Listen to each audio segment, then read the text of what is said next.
ఏ విధంగా జరిగింది ఫ్రాడ్ అది జనాలకు తెలీదు. అవన్నీ మొత్తం స్విస్ బ్యాంకులోకి వెళ్ళిపోతాయి ఖాతాలోకి. అవన్నీ వాళ్ళు సంపాదించుకోవటం జనాలకు ఏం చేస్తున్నారు? వైసీపీ ఎందుకు చేసింది? వైసీపీ వాళ్ళు విమర్శిస్తున్నారా? అవినీతి పాల్పడింది, దోసేశారు టీడీపీ వాళ్ళు. నేను వైఎస్ఆర్ కాదు. నా దేశాన్ని నాశనం చేసేసి ముక్కలు చేసేసి రైతులు 50,000 తెచ్చి రియల్ ఎస్టేట్ చేసుకున్నారు. ఇది వాస్తవం. రేపు మొత్తం బయటకు వస్తుంది. ఉట్టి మాట ఇది. ప్రతిపక్షం కుట్ర పనితే జనం పిచ్చోళ్ళ రేపు ఓటు రూపాయలు చూపిస్తారు. టీడీపీకి ప్రతిపక్షం అన్నారయ్యా, వాళ్ళని పక్కన పెట్టే జనం చూపిస్తారు రేపు ఓటు రూపాయన. టీడీపీని గెలిపిస్తారా, వైఎస్ఆర్ని గెలిపిస్తారా, నీతివంతమైన పాలన అందించేవాడిని గెలిపిస్తారా? ఏది కృష్ణా బ్రిడ్జి ఆగస్టు పుష్కరాలకు ఓపెనింగ్ అని చెప్పాడు చంద్రన్న. ఇవాళ 5 సంవత్సరాలు అయింది బ్రిడ్జి, ఏనా బొంగు లేదు. దానికి ఇంకా 800 కోట్లు ఉంటే 1200 కోట్లు చేశాడు. బ్రిడ్జి సగం కూడా అవ్వాల. అదేనా అభివృద్ధి? ఇదేనా ప్రగతి? నా ఒపీనియన్ వాస్తవం. సిటీ అవినీతి కరప్షన్ రాజా. పింఛన్ నవరత్నాల పథకాల్లోదయ్యా జగన్దే 2000 రూపాయలు. వాడి పథకాన్ని మనం కాపీ కొట్టాం. మంచోడే, నాకు మంచోడే. మీకు విరోధం కావచ్చు, నాకు మంచోడేనయ్యా. మేము కూడా నమ్ముతున్నాగా. ఇందులో ప్రతిపక్షాల కుట్ర, ఈ కుట్ర, ఆ కుట్ర ఏం లేదు నాన్న. రోజు న్యూస్ పేపర్లు ఉన్నాయి, ఈరోజు బోల్డ్ అని పేపర్లు ఉన్నాయి. తెలుసుకోవడానికి ఈరోజు ఒకవేళ వాళ్ళు చెప్పేది కాదని చెప్పి సామాజిక మాధ్యమాలు ఉన్నాయి.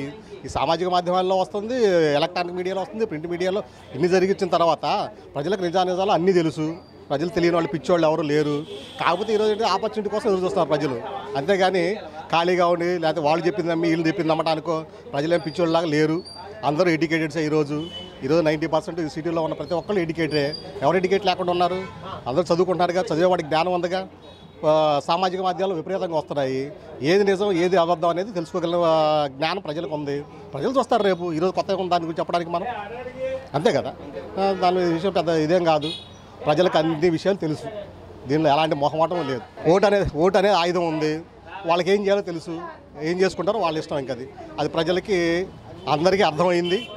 వాళ్ళకి ప్రజల డెసిషన్ అది. దాన్ని మనం ఏం చెప్పలేము. దాన్ని ప్రజలకి ఇంతగా నేను చెప్పాను కదా, అన్ని విషయాల్లో ప్రజలు కరెక్ట్గానే ఉన్నారు, తెలుసుకున్నప్పుడు ప్రజల ఆలోచన కేవలం ఒకళ్ళ మీద వైసీపీ చెప్తుంది, లేకపోతే వీళ్ళు ఎవరు జనసేన చెప్తుంది, లేకపోతే బీఎస్పీ చెప్తుంది, లేకపోతే ఎవరు మన బీజేపీ చెప్తుందని కాదు.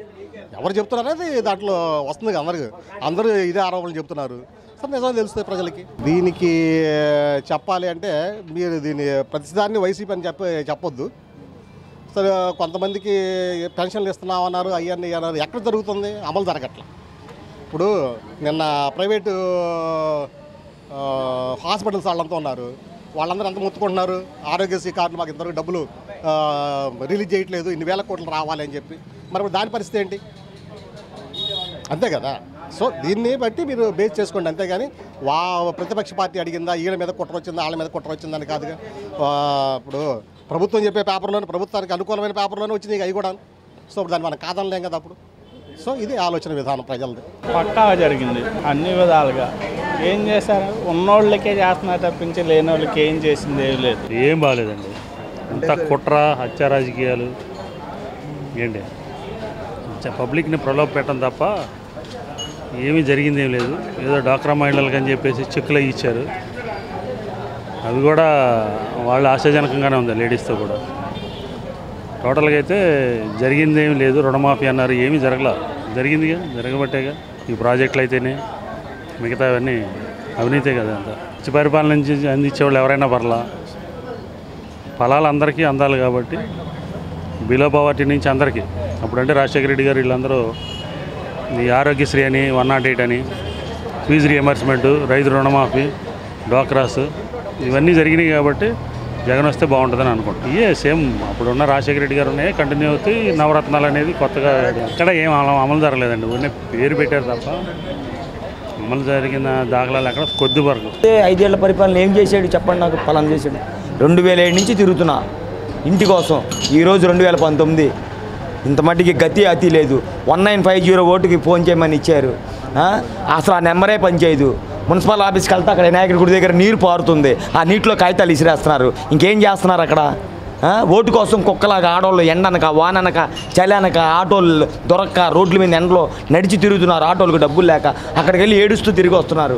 టైం అయిపోయింది నిన్న సాయంత్రం 5 గంటలతో. ఇప్పుడు నేను చెప్పాను అనుకోండి, మీరు వేస్తే నా ఓటు ఇందాక ఆయన చెప్పాడుగా, ఏం చెప్తామండి లోతుకి వెళ్తే చాలా లోతుగా చెప్పాలి. లోతుగా ఎవరు వెళ్తాం, మనం ఏం చెప్పగలం చెప్పండి. కాకపోతే నూతన శక్తులు రావాలి, ఖచ్చితంగా రావాలి. ప్రశ్నించేవాడు కావాలి, ప్రశ్నించే తత్వం రావాలి. ఏమో నాకు నచ్చల. ఏం చేశారని చెప్పాలి, ఏమి చేయలే అంతే. ఖచ్చితంగా అవినీతి, ఒక అభివృద్ధి లేదు.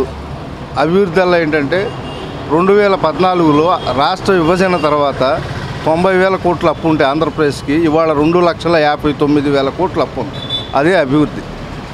శాశ్వత కట్టడాలు ఏమి లేవు, అన్ని తాత్కాలికమైన కట్టడాలు. వర్షం నీళ్ళు పడతాయి నెత్తి మీద, ఏంటి ముళ్ళ పొదలు తప్ప అక్కడ ఏమీ లేదు.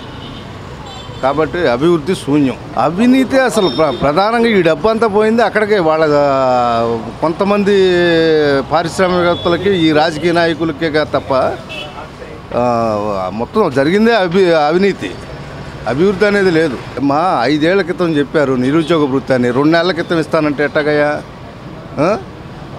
రైతు రుణమాఫీలు కానీ ఇవన్నీ ఇప్పటికీ 5వ విడత ఇంకా అవలా. ఇది కాదు, మనం మాట అన్నామంటే దానికి కట్టుబడి ఉండాలి. 1 సంవత్సరం కాకపోతే 2వ సంవత్సరం అన్నా ఏం చేయాలి. ఎలక్షన్లు వస్తున్నాయి కదా అని 2 రోజుల ముందు 3 రోజుల ముందు నిరుద్యోగ వృత్తి అని, పసుపు కుంకుమలని, రైతులు 6,000 రూపాయలు ఏదో ఇస్తామని చెప్పి ఇట్లాంటివి అంటే ప్రజలు నమ్మరు. ఇవన్నీ సంవత్సరాల క్రితమే ఆయన ఎవరో జగన్మోహన్ రెడ్డి 2,000 చేస్తానన్నాడు వృద్ధులకి పెన్షను. నువ్వు ఇప్పుడు చేసావు. ఖచ్చితంగా జగన్మోహన్ రెడ్డి అంతే. ఒకసారి చూడాలి కదా, వీళ్ళని చూసాం, ఒకసారి అతను కూడా చూడాలిగా. అతను ఏం చేస్తాడో కూడా చూడాలిగా. మార్పు కోరుకుంటున్నారు ప్రజలు, నేను అందులో ఒకడిని. ఈ వీడియో గనుక మీకు నచ్చినట్లయితే లైక్ చేయండి, షేర్ చేయండి. మరిన్ని వీడియోస్ కోసం మా ఛానల్ను సబ్స్క్రైబ్ చేయండి.